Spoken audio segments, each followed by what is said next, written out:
Frédéric Jean, le cancre pédagogue. Votre balado pédago.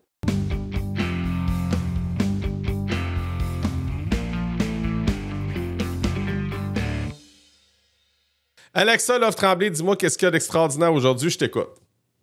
Oh mon Dieu, plein de choses d'extraordinaires. Une des choses vraiment extraordinaires pour moi en ce moment, c'est que j'ai récemment quitté l'enseignement. Donc, c'est ma première année scolaire où je n'enseigne pas dans la classe. Et à la place, j'ai commencé mon propre projet. Qui est une compagnie complètement en ligne. Fait que c'est un outil interactif que j'ai créé pour les élèves, surtout dans le domaine de l'immersion parce que c'est là que j'ai travaillé le plus longtemps, mais aussi les élèves qui sont en français langue seconde ou même les élèves qui sont en français langue maternelle puis qui ont juste beaucoup de difficultés à apprendre la langue. Là. On sait que c'est pas super facile. Fait que dans le fond, moi, j'ai créé cet outil-là qui peut être utilisé en classe et à la maison. Puis dans le fond, j'ai créé des activités interactives, des leçons vidéo de concepts qui sont souvent enseignés en classe. Okay. Puis je fais des lectures d'albums également. Donc tout ça pour les soutenir dans leur apprentissage en français. Puis ça s'appelle Madame Aise. Donc le site web, c'est www.madameas.com. Comment on s'est rencontrés, Alexa? J'ai été super chanceuse parce que j'ai commencé à faire partie de la belle et grande famille de EdTech récemment. Puis j'ai vraiment fait plein de super belles rencontres, dont la tienne.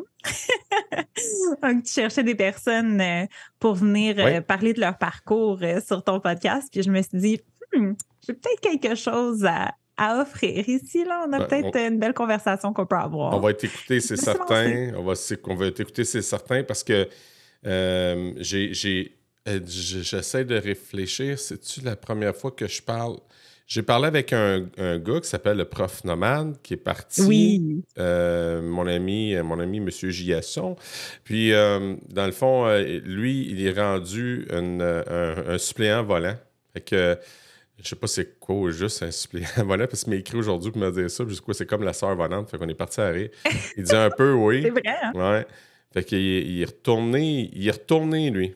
Puis dans mon environnement, Alexa, je vais être très, très transparent. J'ai quelques collègues qui ont décidé d'arrêter de pratiquer parce que la tâche était trop lourde. Fait que j'aimerais un peu savoir est-ce que tu es à l'aise de nous partager ton aventure? Parce que j'ai pas eu beaucoup de témoignages de profs féminins qui parlent de ça du départ. Pour vrai, ça va me faire plaisir. Dans le fond, pour moi, puis je pense pour beaucoup d'enseignantes qui décident de partir, c'est une accumulation d'énormément de choses là, qui leur fait mettre la clé dans la porte éventuellement. Pour moi aussi, c'était beaucoup de choses qui se sont accumulées. Mais je dois dire que c'est jamais parce que en tout cas, dans mon expérience, là, c'est jamais parce qu'on n'a plus le goût d'enseigner ou parce qu'on n'aime plus être prof qu'on s'en va. Puis c'est ça qui est un peu triste. Pour moi, c'était pas l'enseignement le problème, c'était tout le reste. Fait que dans le fond, moi, oui, il y avait des gros besoins dans ma classe, comme la plupart des enseignants en ce moment. Oui, c'était super difficile de faire avec les moyens du bord, puis avec les ressources qu'on avait, puis les budgets qu'on avait. Puis oui, ça, c'était difficile au quotidien. Mais moi, ce qui m'a achevé, c'est que c'était pas grave à quel point j'étais une bonne enseignante, que je pouvais donner tout ce que j'avais et plus, puis que je ne réussirais quand même pas à aider ces élèves-là au point où ils en avaient besoin. Fait que moi, c'est ce sentiment-là de, comment je pourrais dire, d'impuissance qui m'a vraiment achevée à la fin. C'était de ne pas avoir l'impression que j'avais un contrôle sur la situation, puis que c'était pas grave à quel point je me donnais. Moi, je voulais faire une différence. Tu sais, je pense que la plupart des jeunes enseignantes vont dire quand ils commencent à travailler en tant que prof, c'est qu'ils veulent faire une différence dans la vie de leurs élèves. Puis je sais que je le faisais, mais je le faisais pas assez à mon goût. Puis ça, je trouvais ça très difficile. Fait que ça venait comme gratter mon armure à chaque jour jusqu'à ce qu'éventuellement, je me retrouve pleine de trous. Puis triste. C'est tout le temps triste de justement épauler tous les besoins, être disponible émotionnellement pour ces enfants-là du moment qu'ils passent ma porte au moment où ils quittent. Puis, tu sais, eux, ils retournent chez eux. Moi, je retourne chez moi. Puis là, tu sais, oui, il y a la planif, les corrections, tout ça. Mais moi, je pouvais pas éteindre mon cerveau. Fait que j'étais couchée dans mon lit à chaque nuit à me repasser des plans d'intervention en tête, en me disant comment je pourrais aller chercher cet enfant-là, qu'est-ce que je pourrais faire de mieux comme ça. Puis ça me gardait éveillée des heures et des heures et des heures. Puis, tu sais, t'as comme le petit hamster qui tourne dans sa roue, mais non-stop. Tu sais, on peut jamais, je pense, éteindre la profession de l'enseignement là, dans son cerveau. Puis pour moi, à la longue, c'est ça qui était particulièrement difficile. J'étais rendue épuisée, honnêtement. Là. Je trouve ça très triste à entendre. Puis tu sais, c'est avec beaucoup de compassion que je te dis ça parce que, tu sais, j'entends parler beaucoup, là, mettons, sur les réseaux sociaux, que les gens ne comprennent pas la lourdeur de la tâche d'un prof. C'est que, tu sais, si mettons, on fait le parallèle avec un travailleur d'usine, mettons un ouvrier, puis que son travail à lui, c'est du 8 à 4. Ouais. Mais de 4 à 8, là, il n'y a plus besoin de penser à ses... tu comprends? À son objet, je ne sais pas qu'est-ce qu'il peut faire, mettons, ses bottes qui vissent ou ses pièces qui assemblent. C'est terminé. Nous autres, ça ne termine pas. Nous autres, ça continue tout le temps. Fait que, tu sais, on passe plus de 80% de notre temps au travail. Même quand on ne l'est pas, on l'est. Ouais. Puis le moment où on ne l'est pas, je pense, c'est quand on réussit à dormir. Oui, oui, effectivement. Pour moi, c'était exactement ça. OK. Ben, je te dis, là, je te sens et je compatis avec toi parce que je fais à peu près les mêmes choses. Sauf que moi, j'ai pas de difficulté à dormir, mais vraiment pas. Là. Quand je mets ma switch off, je la mets, mais c'est extrêmement prenant. Tu as bien raison. Puis quand tu me dis que tu n'arrivais pas à faire une différence, qu'est-ce que tu veux dire, Alexa? Ben, je voyais que les besoins étaient trop grands pour que je puisse. Je pense que je sais pas, dans ma tête, peut-être, tu sais, naïve de nouvelle prof de projet de licorne, je m'étais dit, ah ouais, tu sais, je suis bien éduquée, j'ai un bon diplôme, j'ai fait des super bons stages, je sais ce que je fais. Je suis super bien outillée. Je vais rentrer là-dedans. Je vais identifier le problème. Je vais faire tout en mon pouvoir pour aider cet enfant-là. Puis, on va voir une amélioration. Tu sais, je m'attendais pas à ce que en 3 jours, tu sais, l'élève avec sa dyslexie puisse lire 8 romans. Tu sais, c'était pas ça. Là. Mais je m'attendais à ce que, même si je pouvais faire rien d'autre, que j'allais au moins leur faire aimer l'école, qui allait avoir une expérience positive pendant qu'ils étaient dans ma classe.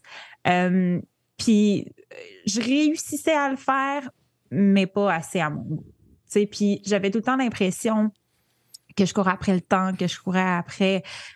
Tu sais, on veut donner tout notre temps, toute notre énergie, toutes nos ressources aux élèves qui en ont besoin. Puis là, on réalise que les élèves qui en ont besoin, c'est pas 1 puis 2 par groupe, c'est 5 puis 6 puis 10. Fait que je pense que je me suis retrouvée un peu à courir partout comme une poule pas de tête en voulant aider tout le monde, puis finalement, j'aidais personne. Parce qu'à force de s'étendre, ben tout le monde a une couche, mais la couche est trop mince pour faire une différence. T'sais.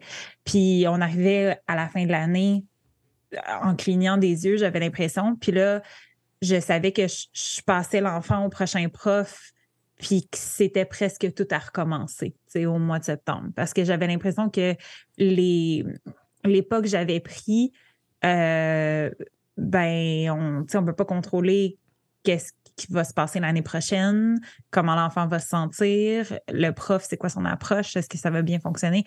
Fait que, tu sais, j'avais l'impression que j'étais comme en mode survie de septembre à juin. Puis après, c'était comme, bon, ben, bonne chance au prochain, tu sais. T'avais-tu un poste? Oui, j'avais un poste, à une école à côté de chez moi. T'avais combien? T'as enseigné, excuse-moi, depuis combien d'années? 7 ans. Quand même. Puis t'étais à quel endroit, toi? À Delson. OK. T'es dans le coin... Dans une école d'immersion. Dans une école d'immersion? OK.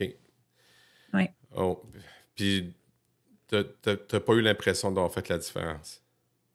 Non, pas assez à mon goût. Qu'est-ce qui manquait? Du temps. J'aurais aimé passer plus de temps avec mes élèves. J'ai eu un groupe que j'ai eu pendant 2 années. Okay. Puis ça a été vraiment merveilleux, là. J'avais vraiment l'impression que je pouvais continuer leur apprentissage et pas recommencer au début, au mois de septembre, là. Ça, j'ai vraiment trouvé ça super, le looping, là, qu'on appelle, de suivre nos élèves dans le même cycle.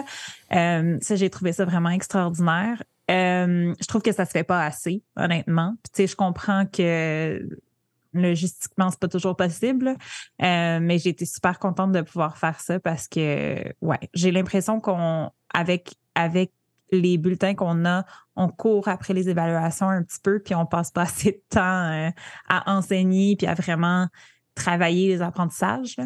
Donc, j'aurais aimé avoir plus de temps avec eux. C'est sûr que j'aurais aimé avoir plus de ressources. Moi, j'adore la littérature jeunesse québécoise surtout, mais toute la littérature jeunesse. Puis, j'arrivais... Moi, quand j'ai eu mon poste, je suis arrivée dans une classe vide, là. Il y avait à peu près 8, les maîtres en bois, là. Ah oui. Puis c'est ça. J'avais pas de bureau, j'avais pas de chaise, j'avais pas de pupitre pour les élèves. Ouais, mais t'aurais pu les rabouter. Mais t'aurais pu les rabouter, faire des sièges avec ça, des bancs longs. Ouais, c'est ça. C'est ça. Fait que, c'est sûr que mon directeur a été vraiment excellent, puis il a réussi à me débloquer un budget, pour me meubler, là. Mais, ça reste que pas tant de budget pour m'acheter des livres, pour me partir une bibliothèque de classe, surtout que j'avais une classe de première année, fait qu'on s'entend que la lecture, c'est super important. Je voulais pouvoir leur donner des livres gradués, à amener à la maison parce qu'ils sont en apprentissage de lecture, faut qu'ils commencent à quelque part, ils peuvent pas nécessairement ramasser n'importe quel livre qui les intéresse, puis let's go, on part à lire, tu sais. Fait que, puis ces petits livres-là, ça a 5 pages, puis 8 mots, mais c'est vraiment cher parce qu'il faut acheter la collection au complet, puis tout ça. Fait que, plein de choses comme ça, là, que je trouvais qui me manquaient, puis qui me permettaient pas de faire mon travail au niveau d'excellence que j'aurais aimé. Ouais. Bonjour tout le monde, je m'appelle Marius Bourgeois, conférencier et coach chez Esquadédu. Saviez-vous que le podcast est une opportunité de développement professionnel qui gagne en popularité? C'est accessible, inspirant et informel. Si vous avez le goût d'élargir votre point de vue sur le leadership et de rencontrer des leaders qui transforment l'éducation à leur façon, je vous invite à découvrir Tout le monde est un leader, le podcast, en visitant le esquadédu.ca. Votre balado pédago. Et là, t'es arrivé dans une histoire d'immersion francophone avec ton projet. Qu'est-ce qui a immergé ça? Est-ce que tu crois-tu que ton projet est la réponse à ton problème que tu vivais en tant qu'enseignante? Je ne sais pas si c'est la réponse absolue, mais je sais que moi, en tant que prof, j'aurais adoré avoir un outil comme ça. Parce que ça m'aurait sauvé du temps, ça m'aurait sauvé... En fait, ça m'aurait permis de passer beaucoup plus de temps avec les élèves qui ont besoin de moi parce que je peux occuper mes autres élèves qui sont un peu plus indépendants sur autre chose en attendant. T'sais. Puis je trouve que c'est ça qui était difficile aussi en classe, là, c'est de se créer des sous-groupes puis de travailler en sous-groupe. T'sais, on le sait que c'est super utile puis que ça fait vraiment une belle différence. Mais la réalité, surtout au primaire, c'est on s'assoit pour travailler avec des élèves, puis 30 secondes plus tard, c'est « Madame, il m'a respiré dessus, il a volé mon crayon. Il y en a un qui saigne du nez. Il y a tout le temps quelque chose qui se passe. » Fait que finalement, on finit par se lever 15 fois pour aller gérer une crise, puis on réussit à rien partir finalement. Oui, parce que, que la capacité du jeune, dans le fond, peut-être qu'il n'est pas apte à enseigner, il est peut-être trop tourmenté. Fait que l'hypervigilance du jeune fait en sorte que oui. la pointe de tarte pour l'apprentissage est très mince. Là. Oui, exactement. Exactement. Puis, tu sais, j'ai l'impression que je veux intervenir sur, par exemple, une nouvelle notion que j'ai enseignée parce que je sais que cet élève-là, il l'a pas. Puis, tu sais, surtout au début primaire, on parle de base. Là. Fait que, tu sais, je me dis, oh my God, si cet enfant-là comprend pas ça là, on va avoir un problème dans 2 mois quand on va faire telle chose. Fait que, tu sais, je voulais faire mes interventions rapidement, puis c'était pas toujours possible de faire ça. Là. Puis là, ce qui arrivait finalement, c'est qu'on manquait de temps. Puis, ben moi, j'ai pas le choix de passer à la prochaine chose parce que veux pas, j'enseigne à un groupe au complet, pas juste aux élèves qui ont des difficultés. Puis là, je le sens, tu sais, quand on le voit dans leurs yeux, là, qu'on est en train de les perdre, là, tu sais, que c'est ça. J'avais tout le temps l'impression de les échapper, puis c'était très difficile pour moi de pas prendre ça à cœur, puis de pas prendre ça personnel, puis de me dire comme « Ah non, tu sais, j'ai pas réussi. » Je te relance avec Mme Ace. Quelle est la différence face à ça? Ben, la plus grosse différence pour moi, c'est que je me concentre à 100% sur la pédagogie, sur l'enseignement, qui n'est pas quelque chose que je peux faire dans une classe. Là. On va se le dire. On a tellement de conflits à régler, de choses à gérer, des rencontres de parents, des bulletins, tout ça, ça fait partie de la job, mais c'est pas le côté pédagogique, enseignement que moi, qui m'a fait tomber en amour avec devenir prof. Fait qu'au moins, j'ai pu un peu me ressourcer en me concentrant là-dessus encore une fois, là, en me rappelant ah ouais, j'aime vraiment créer une activité puis me poser des questions sur comment est-ce que ça va faire comprendre un élève? C'est quoi les erreurs que je vois qui revenaient souvent? Puis comment je pourrais arranger ça d'une façon où ça va être plus clair pour lui, où ça va être plus facile pour elle de comprendre. Fait que c'est comme un gros casse-tête là, que j'aime beaucoup faire. Fait que c'est sûr que de ce côté-là, je me suis enlevé cette grosse pression-là émotionnelle, sociale, puis tout le côté administratif, finalement, de l'enseignement, là, pour que je puisse me concentrer sur vraiment la création de ces activités-là. Là. C'est sûr qu'être entrepreneur, ça a son lot de responsabilités que je n'avais pas dans la classe, mais j'ai l'impression vraiment que ça change pas mal de place. Puis pour moi, j'avais besoin de vivre l'enseignement puis la pédagogie d'une autre façon, qui n'était pas juste l'enseignement traditionnel. Concrètement, un jeune qui fait appel à tes services, comment que ça se dessine avec Mme Ace? Oui, ben dans le fond, ils achètent un abonnement à la plateforme, puis là, ils ont accès à toutes les activités que j'ai créées. Fait que dans le fond, c'est ça, c'est des jeux, des vidéos, puis des lectures. Donc, ils peuvent aller écouter les vidéos qui leur font revoir des notions qu'ils ont appris en classe. Parce que moi, je suis la progression des apprentissages puis le programme d'éducation du Québec en immersion. Là. Donc, c'est sûr que ce qu'ils voient sur ma plateforme, c'est ce qui est enseigné en classe. Puis, c'est souvent... Il y a un élève qui comprend pas une notion qui est enseignée une année, puis là, tout d'un coup, l'année d'après, il se le fait expliquer d'une autre façon par quelqu'un d'autre, puis oups, il y a un déclic. Fait que j'espère au moins, aller chercher ces élèves-là qui ont juste besoin de l'entendre d'une façon différente. Fait que ça, c'est au travers des vidéos. Les lectures aussi, c'est, quand on fait des lectures en classe de groupe avec tout le monde qui lève la main, qui pose une question, des fois, c'est difficile pour l'enfant de se concentrer sur ce qui se passe puis l'histoire. Des fois, surtout dans les plus jeunes, il faudrait pouvoir faire pause puis juste comme aller prendre une petite marche puis revenir puis continuer l'histoire. Puis en classe, ben c'est juste pas vraiment possible de faire ça quand tu as tout un groupe qui t'écoute, tandis que moi, à la maison, ben c'est flexible, c'est à leur rythme, donc il peut faire ça. Puis, toutes les activités interactives que je crée, c'est vraiment l'apprentissage ludique, là. Donc, ils jouent à un jeu puis ils apprennent au travers du jeu. Okay. Donc, ça aide beaucoup à la motivation, je dirais.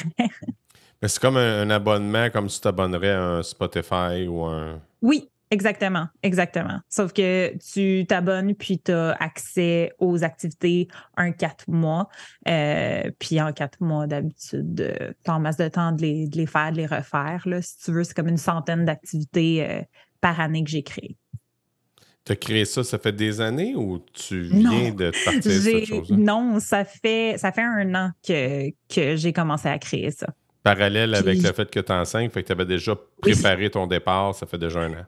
Oui, c'est ça, exactement. Okay, j'ai commencé à créer les activités il y a 1 an, puis j'ai commencé à travailler sur la compagnie à temps plein en juillet. Là.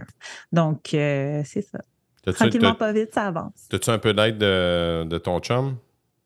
Juste quand je suis vraiment, vraiment bloquée. OK. C'est super important pour moi de le faire moi-même. Là. OK. Pardon? Non, je t'écoute. Oui. Donc, c'était super important pour moi de le faire moi-même parce que même si mon mari est en tech, il a son travail à temps plein. Là. Il a son 40 heures de semaine déjà. Là. Fait que j'avais pas le goût que mon idée, que mon entreprise devienne comme un fardeau de plus pour lui. Là. Fait que c'était super important pour moi de me démerder toute seule le plus possible. Puis quand vraiment j'ai l'impression de frapper un mur puis que j'ai essayé toutes sortes de choses, là, je vais aller le voir puis je vais faire comme « Hey, y a-t-il une meilleure façon de faire ça? » Puis il va essayer de m'aider, mais j'ai l'impression souvent qu'il est en train d'apprendre en même temps que moi, tu sais, parce que lui, il n'est pas dans le domaine de l'éducation du tout, là. Donc, le EdTech, c'est pas son truc, c'est pas son expertise, là. Mais c'est ça, c'est bien d'avoir quelqu'un que si je me sens vraiment bloquée, au moins, je peux aller le voir, cogner à sa porte de bureau, faire comme « Hey, t'as-tu 2 minutes? » Et t'as-tu aidé avec sa plateforme? Avec ta plateforme? Non. Fait que c'est moi qui ai fait le site web, c'est moi qui ai fait les recherches pour le LMS que j'utilise, le Learning Management System. Puis c'est ça. Puis c'est moi qui ai exploré quel genre de programme que je pouvais utiliser pour créer les jeux interactifs, puis tout ça. Comment tu fais pour faire connaître ta plateforme? Ben, pour l'instant, j'ai fait quelques événements de profs parce que moi, au début, l'idée initiale, c'était d'approcher les parents puis de remplacer un petit peu un service de tutorat. Parce que quand j'étais enseignante, on se faisait demander beaucoup par les parents « T'aurais pas un nom de tuteur? Tu sais, j'ai vraiment besoin d'aide pour mon enfant. » Puis il n'y en avait pas disponible. Tu sais, il y avait des listes d'attente puis tout ça. Puis surtout en immersion, c'est pas la spécialité de tout le monde, là, fait que ça pouvait être difficile de trouver quelqu'un qui pouvait les aider. Puis la plupart des profs étaient tellement débordés qu'ils voulaient pas le faire. Fait que je me suis dit, bon, ça va être comme un service de tutorat, mais ils n'ont pas à se déplacer, puis ils peuvent le faire à leur rythme. Puis j'ai quand même gardé cette idée-là, mais je m'étais fait conseiller au début, quand j'avais commencé, de peut-être essayer d'aller rejoindre les écoles en premier, puis de vendre aux écoles, tu sais, comme un accès de classe. Comme ça, j'ai plusieurs élèves qui l'utilisent en même temps, puis je peux, tu sais, avoir plus d'informations sur, OK, ben c'est quoi les besoins? Est-ce que j'ai bâti ça comme il faut? Est-ce qu'il manque quelque chose? Comment je peux m'améliorer? Tout ça.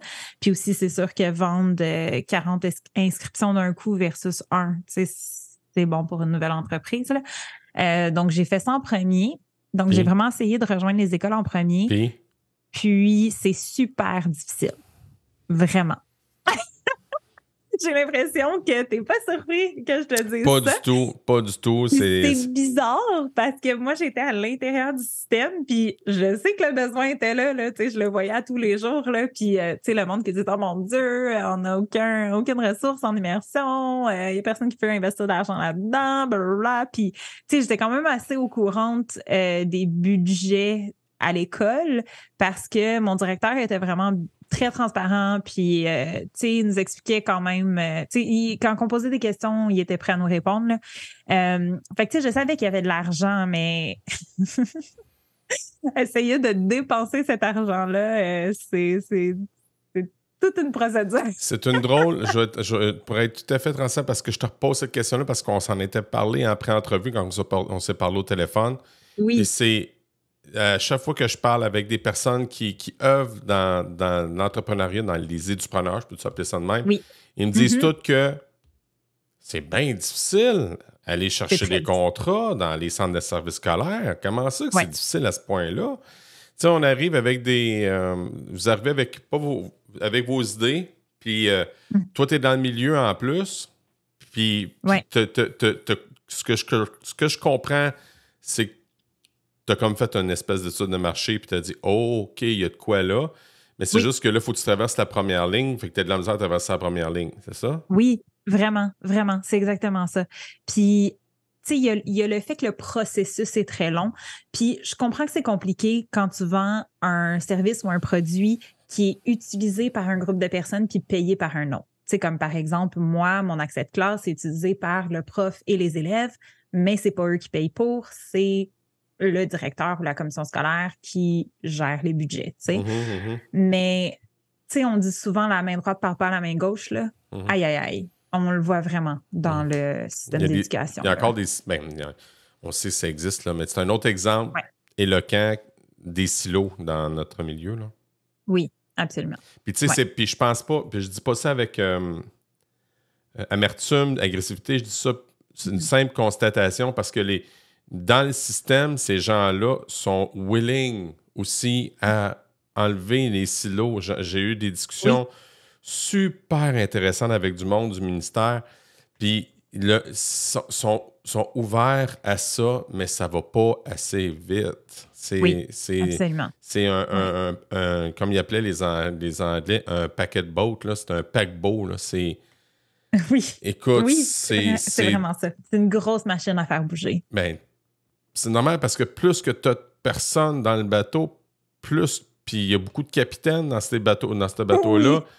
Fait que, tu sais... Oui, c'est vrai. Fait que, mettons, faire un travail de lobby là-dedans, là, il faut en convaincre un puis un autre. Là. Fait que, tu sais, même s'il y en a un qui est vraiment convaincu, il faut qu'il réussisse lui aussi à convaincre dans l'organigramme la personne au-dessus ou ses subalternes ou en tout cas ses acolytes. Là. Mais c'est... Je me l'ai fait expliquer, là, mais tu sais, il y a de l'ouverture, mais malheureusement, la vitesse, c'est pas au rendez-vous. Non, effectivement. Je pense qu'il y a des bonnes intentions. Oui, il y en a. Mais qu'on ne sait pas tout à fait où commencer parce que c'est rendu tellement tu sais, quand les fils se mélangent, puis qu'on se retrouve avec un gros nœud, puis on ne sait plus où le début puis la fin, là, j'ai l'impression que c'est ça qu'on gère. Là, tu sais, comme on ne sait même pas par où commencer pour démêler toute la patente. T'as-tu joué, es-tu entré dans la machine pour te faire connaître, puis là, tu avais l'impression de jouer au ping-pong? Oui. Moi, ce que je trouvais particulièrement difficile, c'est... j'ai l'impression que comme un manque de confiance, peut-être, je sais pas, c'est vraiment difficile à dire parce que je sais que j'ai un service et un produit qui est, il y a un besoin là, criant. Puis j'appelais les écoles ou j'envoyais des courriels. Puis je recevais aucune réponse. Fait que, tu sais, appeler des écoles, laisser des messages, demander des rappels, puis je recevais rien du tout. Quand je réussissais à prendre un rendez-vous avec un directeur pour qu'on puisse parler de mes services, il se pointait pas aux rencontres. Ouais. Fait que, tu sais, je comprends qu'il y a énormément de choses dans leur quotidien qui se passent. Là, non, mais attends. Quand tu obtiens un rendez-vous puis il se présente pas, il y a un problème. Là, excuse-moi, là. Ben moi, je trouve aussi, mais ça m'est arrivé quelques fois quand même. Là. Ouais. Fait que, tu sais, je comprends que tu es super occupé, tu as des feux à éteindre toute la journée, tu as 14 000 choses à gérer, puis une nouvelle crise à toutes les 25 minutes. Mais ça, c'était vraiment décourageant. Tu sais, de savoir que même en restant flexible, on se faisait vite tasser pour le prochain problème, tu sais, à gérer. J'ai l'impression qu'on est tellement en mode de survie, tu sais, qu'on gère juste des crises, qu'on n'a plus le temps de rien préparer pour le futur, puis de rien, tu sais, on peut pas prendre notre temps pour rien planifier pour, mettons, l'année prochaine ou pour ce qui s'en vient ou, tu sais, les besoins des élèves dans 6 mois. c'est juste le maintenant parce que c'est tout ce qu'on est capable de prendre en charge en ce moment parce qu'il s'en passe tellement. T'sais. Je pense que c'est une clé de compréhension que tu as là parce que de l'intérieur, mais puis tu l'as vécu aussi, fait que tu dois avoir une vision aussi. Là. Fait que si toi tu disais que tu étais submergé, tu n'arrivais pas, je pense qu'on peut se mettre aussi dans le pot. Si on est capable de voir l'élève que sa pointe de tarte à l'apprentissage est petite, j'imagine que nous autres aussi, les profs, à un moment donné, dans la pointe de tarte est petite pour l'accueil de nouvelles affaires parce qu'on est submergé et on se dit, hey, là, tabarouette, un peu. 100%. Ouais, ça 100%. va-tu me donner plus de job? Ou, oui, puis tu sais, comme justement, ton assiette est tellement pleine, même si tu dis, je vais m'ajouter un bol pour séparer ma portion, mais il faut que j'apprenne comment que le bol fonctionne. Finalement, c'est plus de travail. Fait que là, on est comme pas sûr. Tu sais, je comprends ça complètement. Puis moi, c'est pour ça, dans tous mes abonnements en classe, c'était vraiment important pour moi que j'avais minimum 1 heure avec ces profs-là pour leur expliquer c'est quoi la plateforme, comment ça fonctionne. Viens, on va te partir ensemble, je vais t'aider à ajouter tes élèves, tu vas voir à quel point c'est simple. Voici plein d'idées de comment tu peux l'utiliser en classe, comment ça peut te réduire ta planif, comment tu peux utiliser ça en atelier pour te libérer, pour aider d'autres élèves. Tu sais, c'était vraiment super important pour moi, puis je peux même pas me rendre jusque-là parce que justement, un directeur à un moment donné décide qu'il n'y a pas le temps pour ça ou il a déjà dépensé son budget, fait qu'il est trop tard, fait que bon. Comment tu fais pour te sortir ton épingle du jeu? Là, pour l'instant, j'essaie toutes sortes de choses. Là. Au début, moi, je contactais vraiment les directions directement. Puis là, ça devenait je vais en parler à mes profs, puis je te reviens là-dessus. Puis finalement, ils n'en parlaient jamais ou ils me revenaient jamais là-dessus. Ou ça prenait 2 mois avant qu'ils me disent que non, finalement, on est correct. Puis je trouvais que c'était pas la bonne façon. C'est pas eux qui vont utiliser le service. Là, fait que je me suis dit, je vais aller voir les profs directement. Fait que là, j'ai commencé à faire plusieurs conférences d'enseignement là, en tant qu'exposant. Comme ça, je pouvais parler aux profs directement puis leur expliquer ce que je fais, leur montrer des exemples de ce que je fais. Puis surtout, les profs d'immersion, je voyais qu'il y avait vraiment une grosse ouverture envers ça là, parce qu'il y a un besoin, justement, que je savais déjà qu'il était là. Mais au moins, en leur parlant, j'ai plus de chances d'avoir des profs qui se mettent de mon bord puis qui disent à leur direction, oui, je le veux vraiment, let's go, on fait ça. Mais j'ai des profs qui poussent pour m'avoir aussi, puis que les directions me prennent de la patte encore, puis je sais pas, c'est un peu cher, mais là, il faudrait que ça passe au conseil de parents avant, puis chaque école semble avoir une façon différente de faire les choses. Oui. Ouais, fait que c'est difficile quand même de savoir c'est quoi la meilleure approche. Fait que, je suis encore dans mon stade où j'essaye différentes choses pour voir qu'est-ce qui fonctionne le mieux, là. Mais je te mentirais pas que je suis un petit peu rendue au bout où je me dis que peut-être que je devrais laisser cette porte-là d'ouverte pour les écoles, mais arrêter de me concentrer là-dessus. Arrêter de dépenser mon énergie puis mon argent sur les accès de classe, puis de juste me concentrer sur les parents, qui veulent aider leur enfant, puis garder ça le plus simple comme ça parce qu'ils sont beaucoup plus faciles à aller rejoindre qu'une direction d'école ou une commission scolaire. Ou... OK. OK. Fait que là, je suis rendue là dans mon parcours. OK. Que je trouve dommage d'ailleurs parce que, moi, mon but, c'était vraiment d'aller aider les élèves puis les profs dans les classes. Mais c'est ça. À m'amener à force de se buter à une porte fermée, on se dit il faut que j'essaie quelque chose de nouveau. Non, parce que c'est sinon, ça la vie d'entrepreneur. C'est ça la vie d'entrepreneur. Exactement. Ce que les gens sont en train d'écouter, c'est tu parles de tes couloirs, là, de ta façade, mais là, tu me parles de tes couloirs. Je suis allé à un événement qui s'appelle Fuck Up Nights où il y avait des entrepreneurs prolifiques, puis qu'après ça, ils parlaient de leur couloir. Mais ce que tu es en train de nous dire, c'est une réalité. Fait que toi, tu es en plein dans l'énergie du pionnier. Tu pars de quoi? Tu as l'énergie pour le faire, puis que tu portes le flambeau, tu veux que ça brille le plus possible, puis tu regardes, regardez-moi, regardez ce que je fais, je mets de l'amour là-dedans. Puis c'est drôle, hein, parce que moi aussi, je suis entrepreneur, j'ai une compagnie d'animation, puis les premiers temps, c'était ça. Regardez-moi, puis j'en faisais, je poussais, puis je lâchais pas de pousser.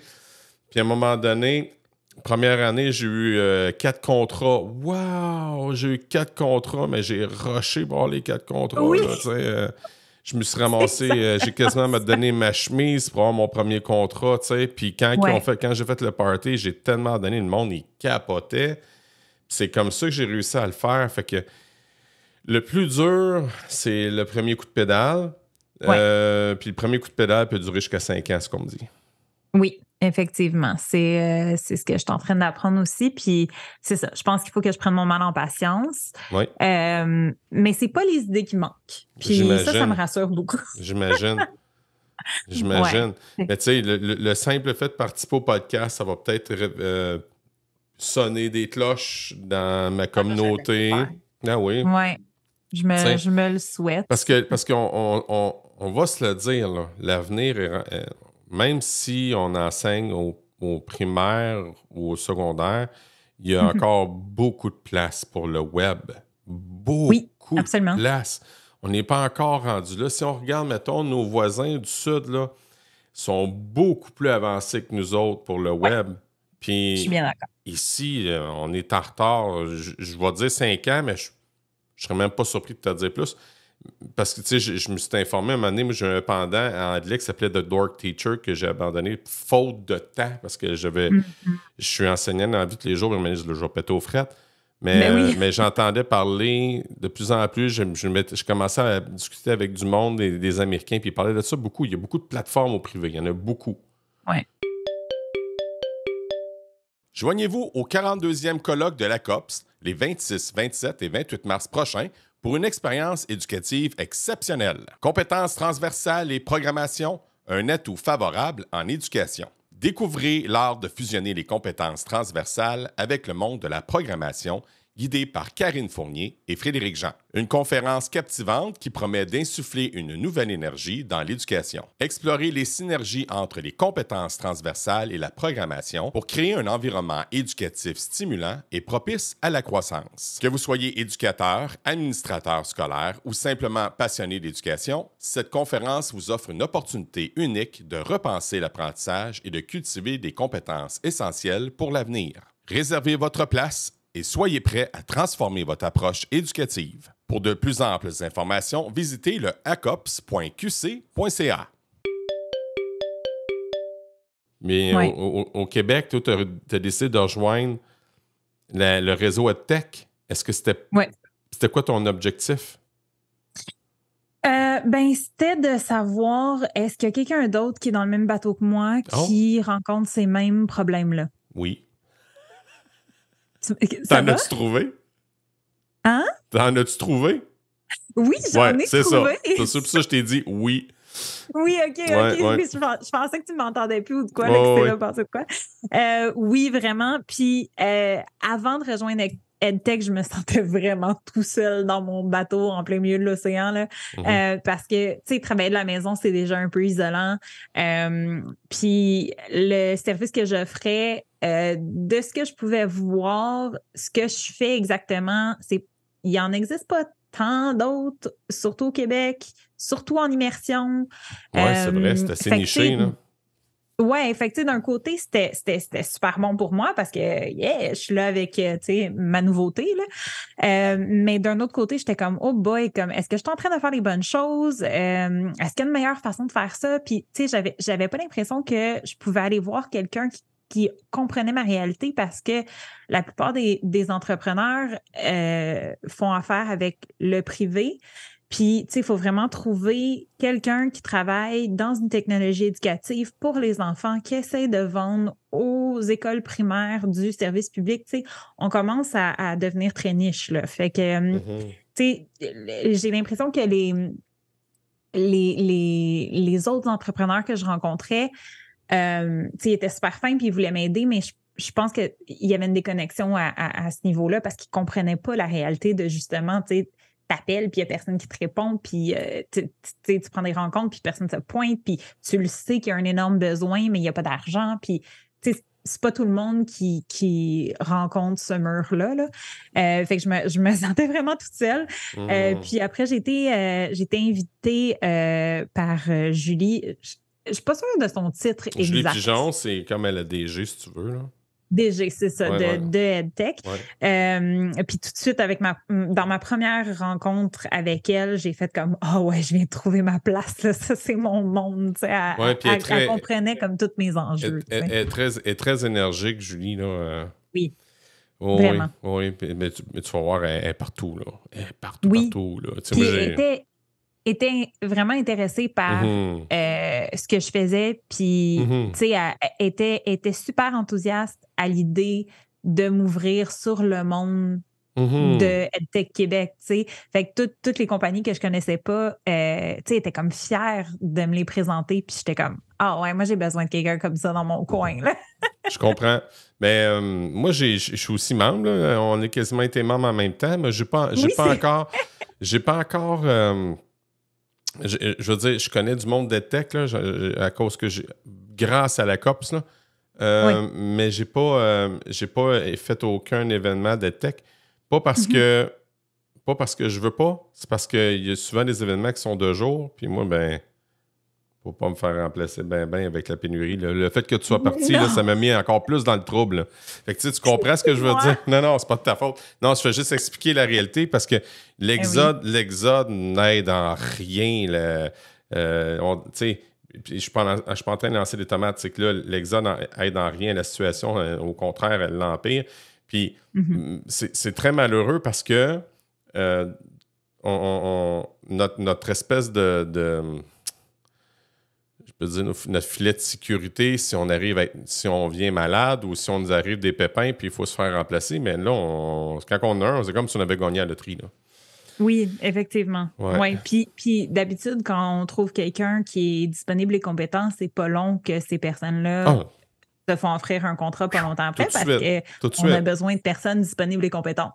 Non, mais c'est pas pour rien les stages à l'emploi à cette heure. Là. Tu sais, Parce que là, on use de créativité, là, ça n'a plus de sens. On baisse la bague de 4 ans à 3 ans justement pour répondre à cette demande-là. Ouais. Que, mon Dieu, où est-ce qu'on s'en va avec ça? Moi, j'ai parlé avec un de mes copains qui a une vision très syndicale puis qui dit d'ici 5 ans, il devrait manquer une affaire comme 30 000 profs. Moi, je pense peut-être avant ça. Oui, mais tu sais, sais-tu, présentement, je trouve qu'en ce moment, au moment où on se parle, je trouve déjà que la pilule est difficile à avaler avec notre situation. Là, si on pète le 30 000, là, je ne sais pas ce qu'on va faire. Fait que peut-être que Mme Haas va continuer à travailler puis qu'il y a des gens qui vont se dire ben là, faudrait peut-être aller dans le web. Fait que, tu sais, c'est peut-être... T'as peut-être une clé de compte. Il y a peut-être de quoi qui va t'aider, là. Ben, j'espère parce que honnêtement, tu sais, la pandémie a été super difficile, puis l'enseignement en ligne a été super difficile pour la plupart des gens. Atroce. Ouais, puis mais je dois dire que moi j'ai vu une opportunité là quand on est en classe puis que j'ai 25-30 élèves à gérer. Je peux pas donner mon attention à un petit groupe de personnes en pensant que le reste vont se gérer comme il faut pendant 1 heure puis que tout va être beau. Je peux pas non plus offrir un enseignement qui est au rythme de chaque enfant, tu sais, à leurs besoins complètement différents. Puis en ligne, j'étais comme, il y a une petite fenêtre qui vient de s'ouvrir ici, là, que si je leur donne une planif pour la semaine, puis je leur explique comment ça fonctionne, puis je leur laisse décider, moi, je fais telle tâche en premier, après, je fais celle-là, puis moi, pendant ce temps-là, moi, je me crée un rendez-vous avec tel enfant à telle heure, parce qu'à telle heure, je vais faire un groupe de soutien pour tel besoin.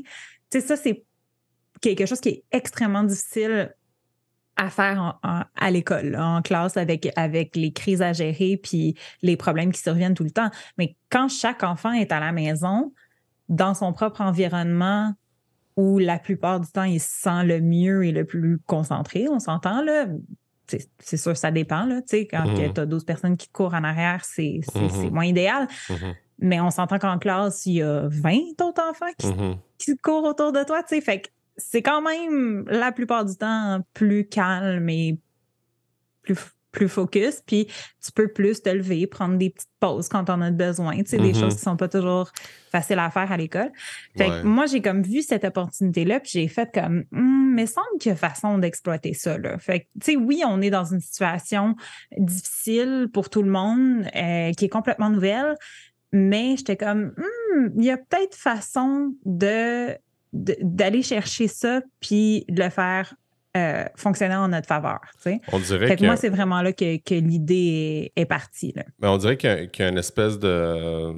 Je sais pas, là, OK, tout part de soi, là. Ouais. Ça se peut-tu qu'il y ait une espèce de fed-up du cours en ligne, puis que là, ça va prendre un certain temps, puis ça va revenir? Ça se peut-tu que la vague, comme quoi, là, on est en présentiel, puis on profite pleinement du présentiel parce que ça nous a donc manqué? Ça se peut-tu? Ça se peut-tu, ça, tu penses? Ça se peut. Moi, je pense que la vague d'être tanné est déjà passée parce qu'on passe énormément de temps devant un écran des gens partant. Là. Fait que c'est de le faire, puis que ce soit éducatif. Je pense pas que c'est tant chiant pour personne, tu sais, surtout pour les parents. Là. Tu sais, si tu dis à un parent, écoute, ton enfant... il va être devant sa tablette, puis il veut jouer à des jeux, mais si ce jeu-là, on peut s'assurer qu'il apprenne quelque chose au travers de ça, est-ce que tu préfères ça? Je pense que la plupart vont dire oui. Fait que, tu sais, puis je pense que oui, tu sais, il y a un traumatisme qui est clairement relié à l'école en ligne, là. Mais ce que j'offre, c'est pas vrai. C'est pas comme, tu sais, une classe où tout le monde se connecte en même temps, puis on genre... C'est ça. C'est pas comme pendant la pandémie. Ouais, c'est pas Zoom. C'est pas Zoom, ni Teams, whatever. Non, c'est ça. Non, c'est ça exactement. Fait que je pense que c'est assez différent que je viens pas chercher le nerf émotionnel que tout le monde a vécu là, au moins.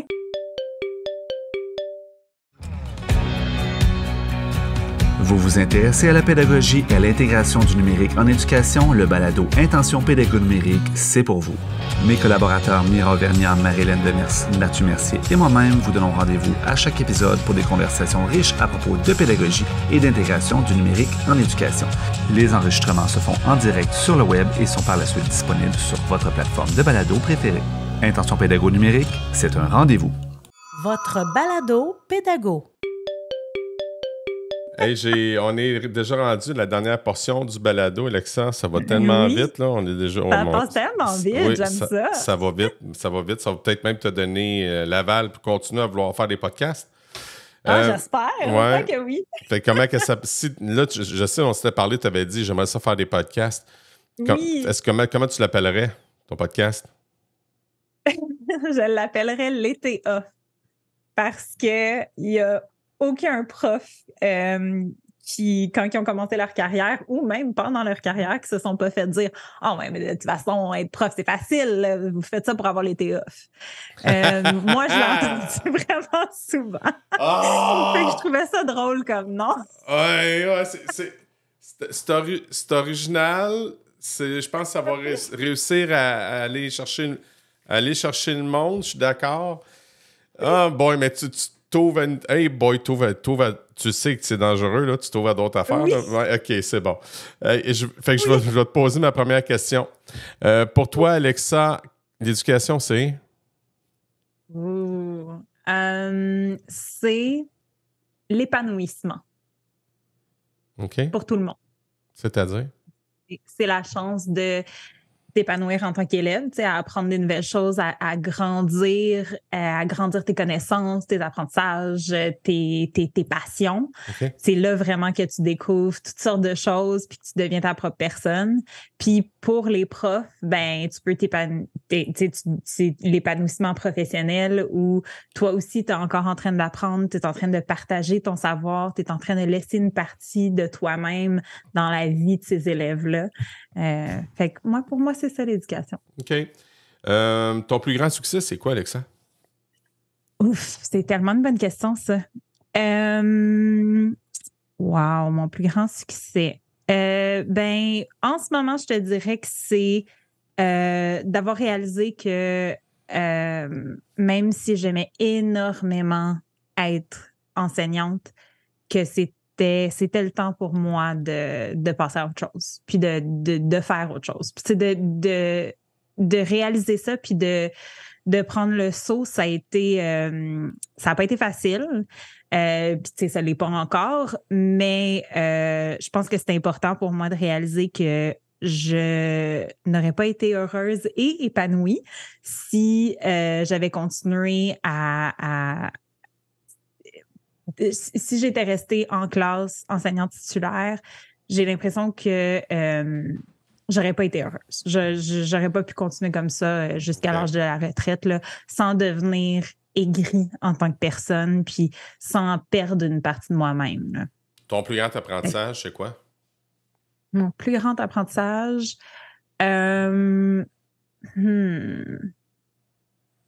wow, c'est tellement des bonnes questions. Que chaque personne vit sa propre histoire, ses propres défis, puis même avec les meilleures intentions, même avec les meilleures études, la meilleure chose que tu peux faire pour un élève, c'est juste d'être là, d'être heureux d'être là, puis d'être heureux de les voir à tous les jours, puis de les accueillir dans ton espace. Là, je pense que ça, c'est la plus grosse différence que tu peux faire dans la vie d'un élève. Une personne qui a un impact positif dans ta vie, puis dis-moi pourquoi. Oh mon Dieu, tellement de personnes. Je dois nommer mon ancienne collègue, Mme Marie-Josée Dumont, une excellente enseignante. Moi, j'ai rarement vu des enseignants se donner comme ça, puis quand même être capable de faire leur semaine. Là. Comme moi, je la regardais aller, puis j'étais épuisée. Là. Mais tu sais, vraiment utiliser son expérience puis ses connaissances pour que ses élèves atteignent leur plein potentiel. Là. Quand moi, j'étais rendue épuisée, fatiguée, puis je savais qu'il fallait que je m'en aille, elle lâchait pas, ça continuait. Puis je la trouvais vraiment, je la trouve encore une excellente enseignante. Puis tu sais, il pouvait arriver toutes sortes de choses dans sa vie, mais quand elle était devant sa classe puis qu'elle commençait à enseigner, c'était comme, c'est ça. Puis c'est ça qui est important, puis c'est ça qu'on vit en ce moment. Puis j'ai toujours vraiment admiré ça d'elle. Puis ouais, je voulais vraiment devenir une enseignante comme ça. Puis je me dis, si je peux être comme ça en ligne, ça va être encore mieux. Bon, il disait un beau bonjour en espérant qu'elle l'écoute. J'espère. Un livre que toute personne devrait lire, Alexa, d'après toi? Ouf, j'en ai plein. Est-ce qu'on parle de littérature jeunesse ou on parle de... Comme tu veux. OK, moi, j'aime vraiment la littérature jeunesse. Donc, moi, je vais y aller avec Mon chien banane de Roxane Bruno, celui qui est juste là dans le coin. Tu parles de Roxane Bruno, la chanteuse, hein? Non, l'auteur. OK. N'as-tu une qui s'appelle Roxane Bruno qui chante? Voyons. Je pense que tu as raison. Check bien, c'est la même personne, puis je le savais même pas tout le long. Quand on dit qu'on apprend de nouvelles choses tout le temps, là... Attends un peu. Je vais faire une recherche, là, Roxane Bruno. Boy. Ça serait vraiment drôle que oui. D'après moi, c'est deux personnes différentes. Là, tu sais, auteur, compositrice, interprète, là, mais Mon chien banane... Mon chien banane. 30 secondes, là, tu me fais noter. Roxane Brouillard, pas Brouillard. Roxane Bruno.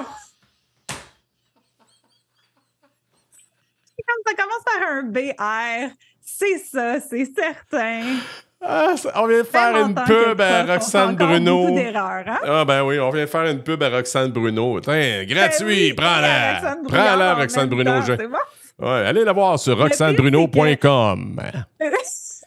Bon, OK. Le pire, c'est que c'est vraiment comme mon livre préféré. Puis là, je suis même pas capable de nommer l'auteur. Let's go, ma grande. C'est pas grave. Écoute, ça fait partie des itérations. Faut surtout pas que tu en fasses. Ça fait de quoi de plus d'authentique. Fait que fais-toi-en pas. Ça. Peut-être que roxanebruno.com va peut-être écouter ça et va trouver ça drôle.